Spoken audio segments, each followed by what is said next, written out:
Hello and welcome back to the Inheritance Files, where we dive into some of the most shocking and controversial inheritance stories from the world of estate law. So today's story features none other than the legendary Marlon Brando, one of the most iconic actors in Hollywood history. So when Brando passed away, most people expected his estate to follow a straightforward path, but that's not exactly how things played out. After Brando's death, one of his assistants came forward with a bombshell claim. She said that Brando had promised her his house and money. She claimed that over the years he had verbally promised her a significant portion of his estate, but when the will was read, there was no mention of her. This was a huge surprise. So if Brando had made such a promise, why wasn't it documented in the will? Naturally, the assistant wasn't going to let this go.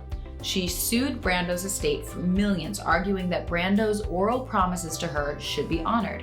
She claimed that he had verbally agreed to leave her his property and wealth, and she believed the will didn't reflect his true intentions.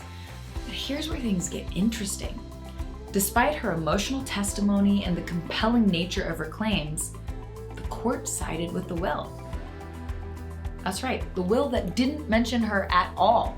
The court ruled that in estate law, promises, even those made by a star like Marlon Brando, don't count unless they are written down. The case was eventually settled out of court, but the key issue remained clear. What matters in estate law isn't verbal promises, but rather what is legally documented in a will or other estate planning documents. So the big lesson here? Simple. In the eyes of the law, only written documents matter. Promises, no matter how sincere or grand, they don't hold up in court unless they are properly documented in a legal form like a will. Now, this is a critical takeaway for anyone involved in estate planning. You might think that what you say to your loved ones or employees is enough to ensure your wishes are honored, but without it being legally written, it doesn't count. So, key takeaway. If you want your wishes to be honored after you're gone, make sure they're in writing. Verbal promises can easily be forgotten or disputed. Having a solid, legally binding document in place can eliminate any confusion or disputes down the road, and it ensures that your estate is distributed according to your true intentions. Remember, estate planning isn't just about assets. It's about ensuring that your legacy is protected and your wishes are clear. Don't let anything be left to chance. That way, your family and loved ones won't have to guess what you wanted, and you can avoid messy, costly battles in the future.